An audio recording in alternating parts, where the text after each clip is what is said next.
이 시간 우리에게 주시는 하나님 말씀은 신약 성경 히브리서 12장 14절에서 17절 말씀입니다. 한 목소리로 함께 읽겠습니다. 모든 사람과 더불어 화평함과 거룩함을 따르라. 이것이 없이는 아무도 주를 보지 못하리라. 너희는 하나님의 은혜에 이르지 못하는 자가 없도록 하고 또 선뿌리가 나서 괴롭게 하여 많은 사람이 이로 말미암아 더럽게 되지 않게 하며 음행하는 자와 혹 한 그릇 음식을 위하여 장자의 명분을 판 에스와 같이 망령된 자가 없도록 살피라. 너희가 아는 바와 같이 그가 그 후에 축복을 이어받으려고 눈물을 흘리며 구하되 버림바가 되어 회개할 기회를 얻지 못하였느니라. 오늘 본문 15절 중반 부분에 보시면 선뿌리라는 단어가 나옵니다. 그런데 이 선뿌리가 무엇이겠습니까? 오늘 본문에 나오는 이 선뿌리는 신명기 29장 18절에 독초와 쑥의 뿌리에서 가져온 말로 사람의 마음에 뿌리 내린 독초와 선쑥을 의미합니다. 그리고 이 선뿌리는 선뿌리의 방향에 따라서 크게 두 가지 형태로 나타납니다. 하나님을 향한 선뿌리, 즉 하나님과의 관계에서의 선뿌리는 하나님께 대한 원망과 불평, 그리고 불신, 그리고 불순종으로 나타납니다. 그리고 두 번째로 사람을 향한 선뿌리, 사람 관계 속에서의 선뿌리는 깊은 시기와 질투의 마음, 그리고 미움과 용서하지 못하는 마음으로 나타납니다.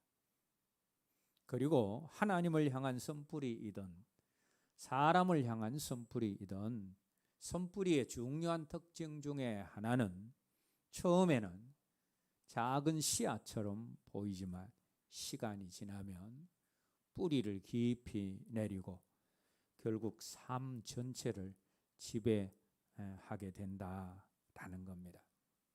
식물의 뿌리가 우리의 눈에는 잘 보이지 않지만 그러나 뿌리의 상태에 따라서 나무를 살리기도 하고 죽이기도 하는 것처럼 마음속 깊은 곳에 있는 선뿌리는 사람의 신앙과 인격 그리고 삶을 무너뜨립니다. 그래서 우리 안에 선뿌리가 있다면 그것은 반드시 제거되어야 합니다. 특별히 오늘 저와 여러분들이 함께 읽은 본문에는 우리가 사람에 대한 선뿌리를 가지지 말아야 하는 이유 4가지를 말씀을 하고 있는데 그 첫 번째 이유는 선뿌리가 하나님의 은혜를 막기 때문입니다. 오늘 보면 15절 말씀에서 너희는 하나님의 은혜에 이르지 못하는 자가 없도록 하고 라고 이렇게 말한 이후에 이어서 선뿌리에 대해서 언급하고 있습니다.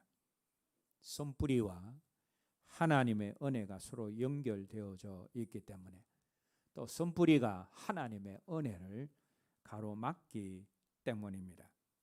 우리가 살아가면서 지속적으로 필요한 것이 하나님의 은혜입니다.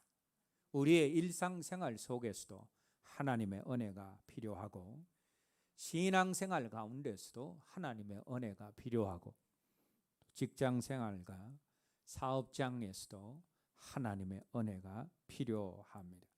우리 삶의 모든 영역에서 하나님의 은혜가 필요합니다. 그런데 내가 사람에 대해서 선뿌리를 가지게 되어지면 하나님의 그 은혜가 막혀진다라는 것입니다. 그러므로 내 삶에 하나님의 은혜가 막혀진 것과 같은 그런 일이 일어나면, 또 사업장에 하나님의 은혜가 막히는 것과 같은 그런 일들이 일어나면 제일 먼저 우리가 살펴보아야 하는 것이 내 안에 다른 사람에 대해서 가지는 쓴뿌리가 있는지를 살펴보아야 합니다. 그 쓴뿌리가 하나님의 은혜를 막기 때문입니다. 이스라엘의 초대왕 사울 왕의 삶에 하나님의 은혜가 막혔습니다.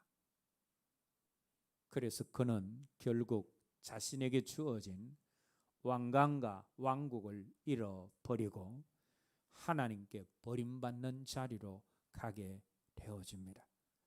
하나님의 은혜가 막혔기 때문에 왕관과 왕국을 잃어버리고 하나님께 버림받는 자리로 간 것입니다. 그런데 사울이 그런 자리로 가게 된 이유가 무엇입니까? 사울의 죽인 자는 천천히요, 다윗의 죽인 자는 만만이다라는 백성들의 다윗에게 치우친 칭송으로 말미암아 시기심과 질투심이 그의 마음에 생기고, 그것이 점점 뿌리 내리고 자라가서 미움과 원망이 되어지고 다윗을 죽이고자 하는 악한 마음이 될 때까지 자라갔기 때문입니다. 사울 왕이 다윗에게 이렇게 손뿌리를 가지자 사울을 향한 하나님의 은혜가 막히게 되었습니다. 그래서 망하는 길로 가게 된 것입니다. 이처럼 하나님의 은혜와 쓴뿌리는 함께 존재하기 어렵습니다. 마음에 쓴뿌리가 자라면 하나님의 은혜가 막혀집니다.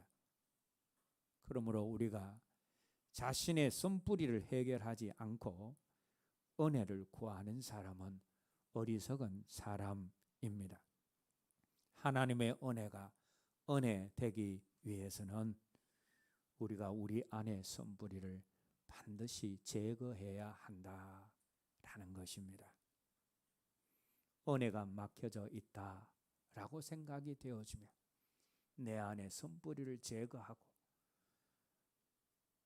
그 쓴뿌리를 없이 해야 한다라는 것입니다. 두 번째로 쓴뿌리를 가지는 그 사람 자신을 괴롭게 합니다. 오늘 보면 15절 중반 부분을 보시면 쓴뿌리가 나서 괴롭게 하여 라는 말씀이 나옵니다. 이 말씀에 의하면 쓴뿌리는 그 쓴뿌리를 가지는 그 사람 자신을 괴롭게 한다라는 것입니다. 여러분, 시기와 질투하는 그 사람을 더 괴롭게 하고 힘들게 합니다. 미움을 품은 사람은 상대방보다 미워하는 자신이 더 지옥을 경험하게 되어집니다. 용서하지 못하는 사람은 상대방을 감옥에 가두는 것이 아니라 자신을 감옥에 가두는 것이 되어집니다. 가인이 자신이 하나님께 드리는 제사를 하나님이 받지 않으시고 동생 아벨의 제사만 받으시자 자신과 자신의 삶을 돌아볼 생각은 하지 않고 오히려 동생 아벨에 대한 시기와 질투심을 품었습니다. 그 시기와 질투심이 쓴뿌리가 되어서 자라나서 결국은 동생을 죽이는 자리로 가게 되었고, 그 결과 가인은 평생 동안 불안에 떨면서 유리방황하는 삶을 살게 되어집니다. 여러분, 하루 이틀 불안한 것이 아니라 그 불안이 평생토록 계속되었다면 그것은 이 땅에서 지옥과 같은 삶을 사는 것과 마찬가지입니다. 쓴뿌리를 잘 관리하지 않았기 때문에 가인 자신이 일평생 불안 가운데서 지옥 같은 삶을 살았다라는 겁니다. 앞서 말씀드린 사울 왕은 다윗을 미워하다가 결국 자신의 삶 전체가 무너졌습니다. 다윗이 사울을 죽인 것이 아니라 사울 자신의 선뿌리가 사울 자신을 죽인 것입니다. 선뿌리는 자신을 괴롭게 하고 죽이는 독약이며 독초입니다. 세 번째로 선뿌리는 공동체를 더럽힙니다. 오늘 본문 15절 하반절에 많은 사람이 이로 말미암아 더럽게 되지 않게 하며 라고 했습니다. 선뿌리가 공동체를 더럽게 만든다라는 겁니다. 원망과 불평이 전염이 됩니다. 출애굽 때 함께 나온 잡족들로부터 시작된 원망 불평이 온 이스라엘에 전염이 되었습니다. 죄도 전염성이 있습니다. 그래서 예수님은 죄를 퍼져나가는 누룩이라고 비유하셨습니다. 선뿌리도 마찬가지로 전염이 되어집니다. 가정에서의 한 사람의 선뿌리가 가족 전체에 퍼져서 가족 공동체를 힘들게 만들고 더럽게 만들 수 있습니다. 교회 안에서의 한 사람의 선뿌리가 교회 공동체 전체를 힘들게 하고 교회를 더럽게 만들 수 있습니다. 누이 다말이 배다른 형 암논에게 성폭행을 당한 이후에 다말의 오라비인 압살롬에게 형 암논에 대한 선뿌리가 생겼습니다. 압살롬이 가진 그 선뿌리가 마침내 형 암논을 살해하고 아버지 다윗을 반역하는 반역으로 이어지게 됩니다.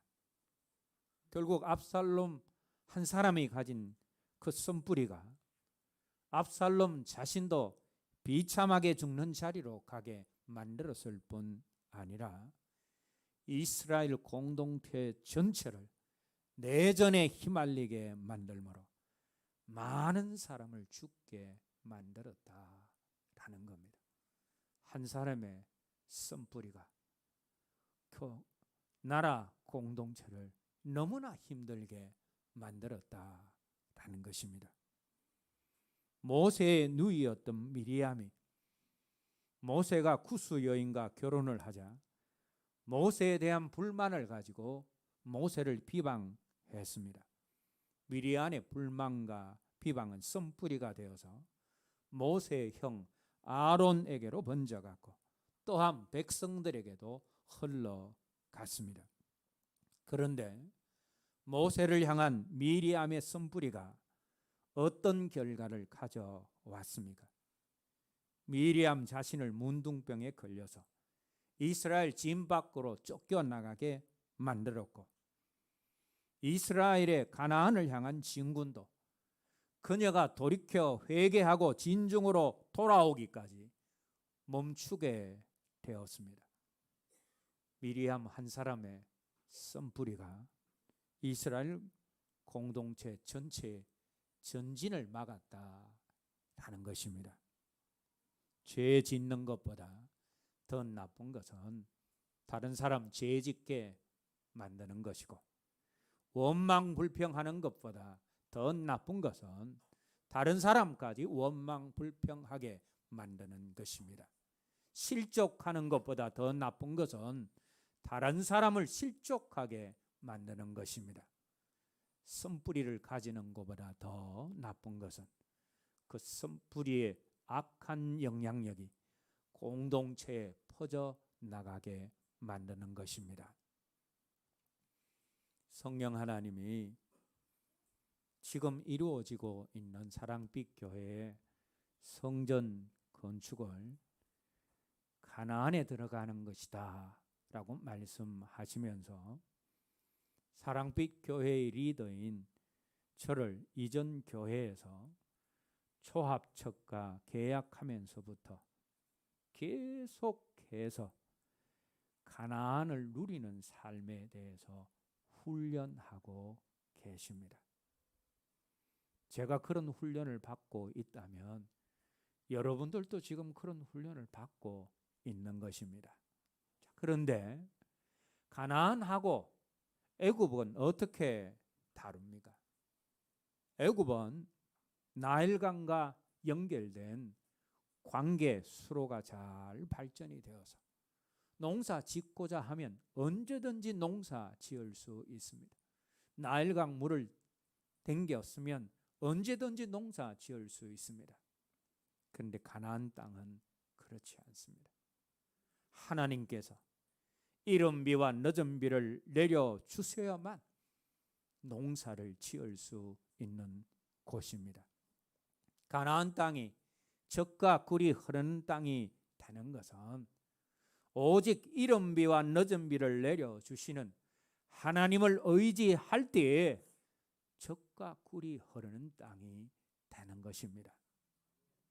그런데 가나안 땅 되게 하기 위한 훈련, 오직 하나님만 의지하게 하는 훈련, 하나님 의지하지 않으면 아무것도 안 되는 훈련을 하나님이 조합책과 계약할 때부터 지금까지 계속해서 저에게 하고 계십니다. 여러분들은 결과만을 듣고 보았기 때문에 조합책과 계약하고 부지가 마련된 7, 8년간의 일이 일사천리로 된 것처럼 알고 계시지만 순간순간 하나님을 의지하지 않으면 안 되는 일이 그 7, 8년 사이에 얼마나 많은 일이 있었는지 모릅니다. 여러분들에게 일일이 그때 어려움을 말하지 않아서 그렇지 7, 8년 동안 계속해서 하나님을 의지하지 않으면 안 되는 그런 일들을 계속해서 만나게 하셨습니다. 그때 순간순간 하나님께 기도하고 하나님을 지속적으로 의지하다 보니 아름답고 좋은 부지가 허락이 된 것입니다. 자, 그러면 부지가 허락이 되고 끝이 났습니까? 건축 허가 받는 과정 속에서도 계속해서 하나님을 의지하지 않으면 안 되는 일이 일어났습니다. 경사도 문제는 사람이 해결할 수 있는 문제가 아닙니다. 하나님이 해결해 주셔야 되는 일인데 건축 허가 받는 그런 과정 속에서도 경사도 문제와 같은 그런 일들이 계속되었다라는 것. 그러나 그럼에도 불구하고 순간순간 하나님을 의지했더니 하나님의 도우심 아니면 될 수 없는 건축 허가가 떨어졌습니다. 저는 건축 허가만 떨어지면 이제 만세다, 끝났다 라고 그렇게 생각을 했습니다. 그런데 웬걸요, 공사 계약을 하면서 미국과 이란과의 전쟁이 터졌습니다. 건축 자재값이 가파르게 상승하고 있습니다. 그럼에도 불구하고 시공사가 아무런 어려움 없이 건축 과정을 마치려면 누구를 의지해야 하고 누구의 도우심을 구해야 합니까? 하나님을 의지해야 하고 하나님의 도우심을 구해야 됩니다. 하나님 함께 하시면 이런 어려움도 아무것도 아닌 것이 되어지기 때문입니다. 이렇게 하나님께서 가나안 땅에 들어가서 가나안을 누려야 되는데, 그러면 하나님을 지속적으로 의지하는 그런 훈련이 되어 있어야 되지 않겠습니까? 그런 훈련을 저에게 계속 지금도 하고 계신다라는 겁니다. 저뿐만 아니라 여러분들의 가정과 사업장에서도 마찬가지입니다. 하나님을 의지하지 않고서는 안 되는 일이 지속적으로 일어난다면 여러분들은 여러분들의 가정과 직장에서 가나안 땅을 가나안 땅 되게 하는 훈련을 지금 받고 계신 것입니다. 그리고 교회 건축과 연관하여서 특별히 성령님이 우리 사랑빛 교회 공동체가 하나가 되어야 된다라는 것을 강조하셨습니다. 여러분, 여호수아와 출애굽 2세대들이 가나안 땅에 들어갈 수 있었던 비결이 무엇입니까? 여호수아와 이스라엘 백성들이 철저하게 하나 되었기 때문입니다. 모든 지파들이 하나가 되었기 때문이다라는 겁니다. 그래서 여러분, 교회를 짓고 있는 지금의 상황은 우리가 교회 공동체 안에서 하나됨을 깨는 말과 행동을 해야 되는 때가 아니다라는 겁니다. 성령의 하나 되게 하시는 것을 굳게 잡아야 되는 때다라는 겁니다. 특별히 신부되고 용사되는 자리로 가는 사랑빛 교회 공동체를 자신이 가지고 있는 선뿌리로 더럽게 하면 안 됩니다. 남성교회 여전도회에서 자신의 구역에서 자신의 선뿌리를 가지고 더러운 흙탕물을 튀기지 마십시오.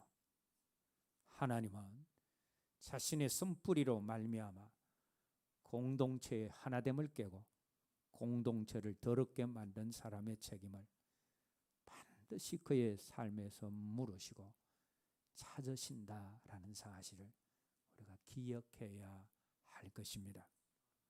마지막으로 선뿌리가 무서운 이유는 화평함과 거룩함을 따르지 못하도록 하여서 주를 볼 수 없게 만든다라는 것입니다.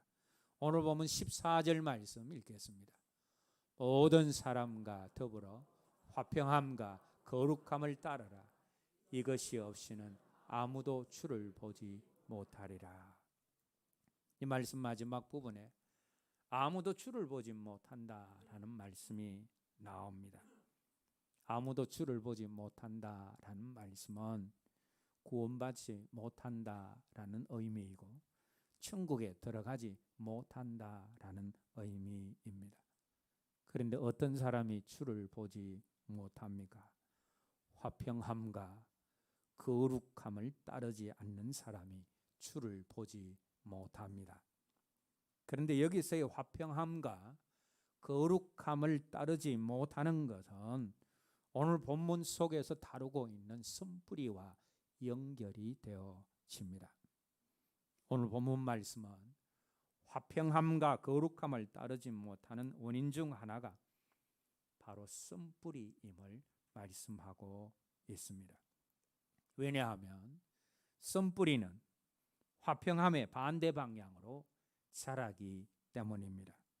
화평은 관계를 회복하고 세우는 것입니다.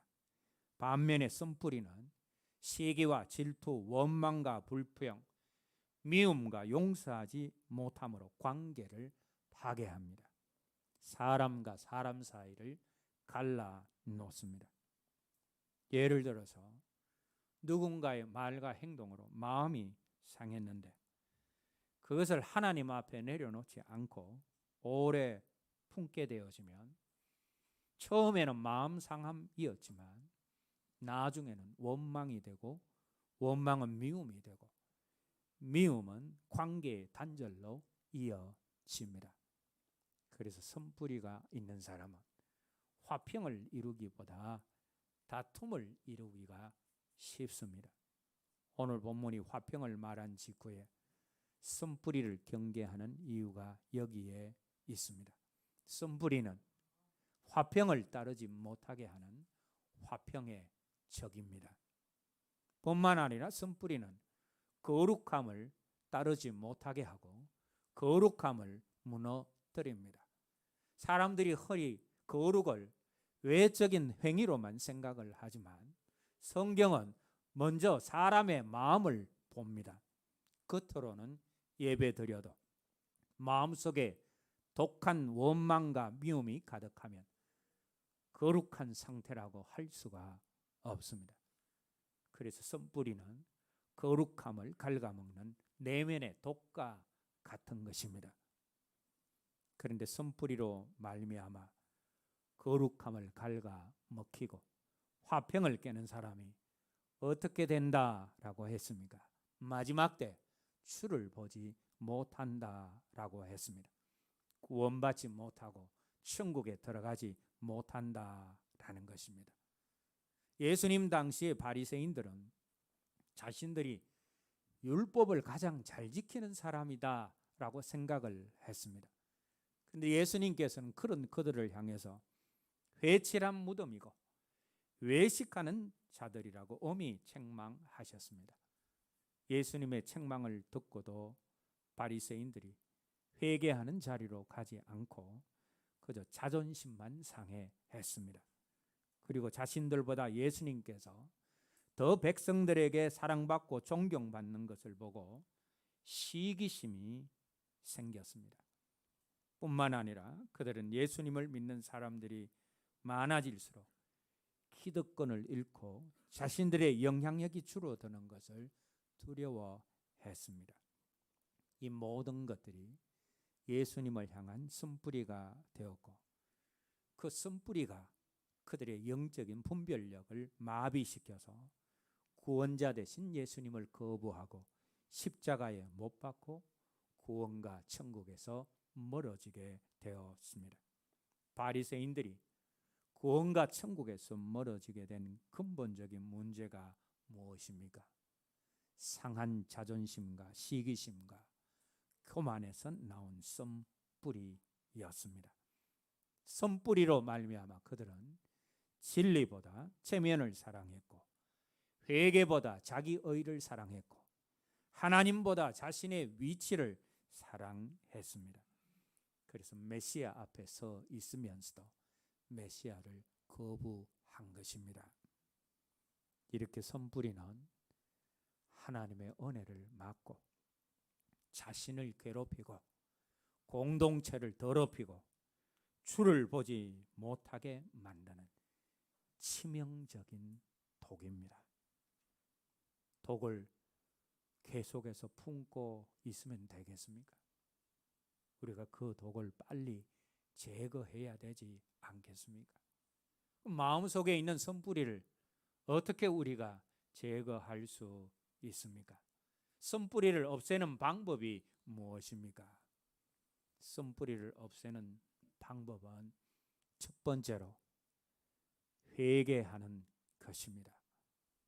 오늘 보면 16절 17절 말씀에는 선뿌리를 가지고 있었음에도 불구하고 그 선뿌리를 죄로 여기지 않고 회개하지 않은 에서에 대한 말씀이 나옵니다. 에서가 하나님의 은혜를 누리지 못하는 망령된 자가 된 것은 그가 야곱을 향해서 가진 선뿌리에 대한 회개가 없었기 때문입니다. 선뿌리는 단순한 마음의 감정이 아닙니다. 그것은 자신을 오염시키고 공동체를 오염시키는 심각한 죄입니다. 그런데 여러분, 죄는 어떻게 해결되어질 수 있습니까? 죄는 회개해야 해결이 되어집니다. 그러므로 혹시 내 안에 누군가를 향한 선뿌리가 있다면 그 선뿌리를 죄로 여기고 회개할 수 있어야 합니다. 두 번째로 선뿌리를 제거하려면 하나님의 은혜를 깊이 묵상해야 합니다. 오늘 본문은 선뿌리보다 먼저 하나님의 은혜를 말씀하고 있습니다. 하나님의 은혜를 잊으면 원망이 자랍니다. 그러나 하나님의 은혜를 기억하면 원망과 선뿌리가 뿌리 내리지 못합니다. 형들에게 죽임을 당할 뻔하다가 노예로 팔린 요셉은 충분히 형들에게 쓴뿌리를 가질 수 있는 사람이었습니다. 그러나 요셉은 자신 안에 쓴뿌리가 자라는 것을 허용하지 않았습니다. 어떻게 그럴 수 있었습니까? 형들이 자신에게 행한 악행을 보지 않고 자기를 향한 하나님의 섭리와 은혜를 먼저 보았기 때문입니다. 자신을 향한 하나님의 섭리와 은혜를 보는 사람이 쓴뿌리를 제거할 수 있습니다. 세 번째로 쓴뿌리가 자라나지 않으려면 감사의 습관이 뿌리 내려야 합니다. 원망과 감사는 함께 자랄 수 없습니다. 마찬가지로 쓴뿌리도 감사와 함께 자랄 수 없습니다. 감사하는 사람의 마음에는 쓴뿌리가 자랄 공간이 없기 때문입니다. 감사는 환경을 바꾸기 전에 쓴뿌리가 자라는 토양인 마음을 바꾸는 것이기 때문에 우리의 환경에 상관없이 감사가 쓴뿌리를 자라지 못하게 만든다라는 것입니다. 마지막으로 쓴뿌리를 제거하기 위해서는 성령의 다스림을 받아야 합니다.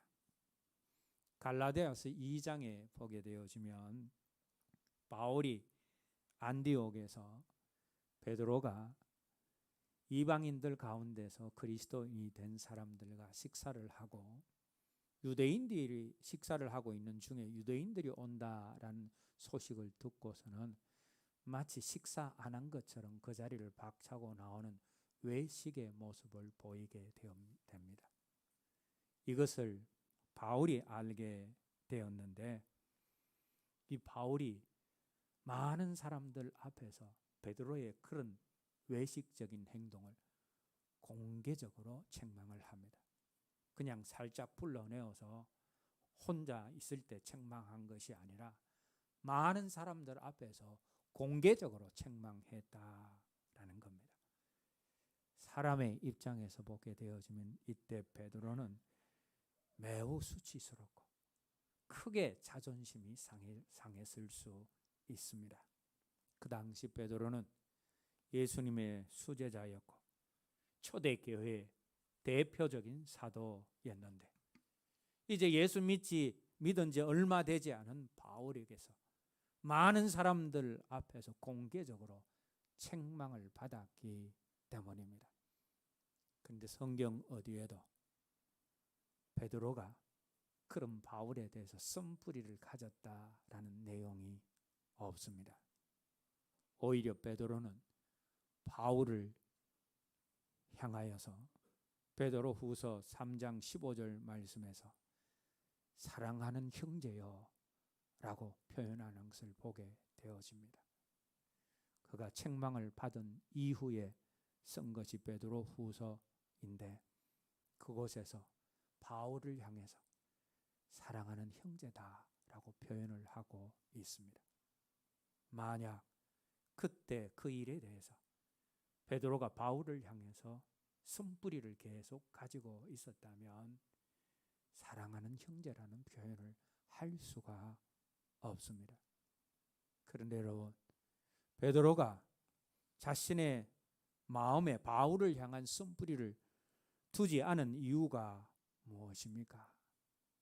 그가 항상 성령을 따라서 성령의 지배 가운데서 살려고 했기 때문입니다. 여러분, 쓴뿌리가 어디에서 나옵니까? 쓴뿌리는 육신에서 나옵니다. 하나님을 향하지 못하는 혼과 몸, 육신에서 쓴뿌리가 나옵니다. 그러면 육신에서 나오는 이 쓴뿌리는 어떻게 제거할 수 있습니까? 오직 성령을 의지하고 성령을 따라 살 때 쓴뿌리를 제거할 수 있습니다. 인간의 노력으로는 쓴뿌리를 제대로 제거할 수 없습니다. 그러나 위대하고 놀라우신 예수의 영인 성령님을 의지할 때 기도 가운데 성령님께서 우리의 마음을 만지시고 성령님을 의지하고 성령을 따라 살아가려고 애쓸 때 우리 안에 쓴뿌리가 제거되어집니다. 이제 말씀을 맺겠습니다. 우리 마음에 있는 쓴뿌리, 독약이며 독초입니다. 그런데 이 쓴뿌리를 우리가 제거해야 되는 이유가 무엇입니까? 쓴뿌리가 하나님의 은혜를 누리지 못하게 하기 때문이고, 쓴뿌리가 그 쓴뿌리를 가진 나 자신을 괴롭게 하기 때문이고, 그 쓴뿌리가 다른 사람들과 공동체를 더럽히기 때문이고, 구원과 천국이라는 영적 기업과 축복을 잃게 만들기 때문입니다. 그래서 사활적으로 우리는 내 안에 쓴뿌리를 제거할 수 있어야 합니다. 근데 어떻게 제거할 수 있습니까? 내 안에 쓴뿌리가 보일 때 그것을 죄로 여기고 회개하는 자리로 가야 합니다. 날마다 우리는 하나님의 은혜를 묵상해야 하고 감사를 훈련해야 하고 성령의 다스림을 받을 때 마음속에 있는 쓴뿌리를 뽑아버릴 수 있고 제거할 수가 있습니다. 마음에 있는 모든 쓴뿌리를 제거함으로 화평함과 거룩함을 따라가고 하나님께서 주시는 천국의 기업과 구원의 영원한 축복을 누리는 저와 여러분 되시기를 주님의 이름으로 기원합니다. 오늘 들은 말씀 기억하면서 함께 기도했으면 합니다.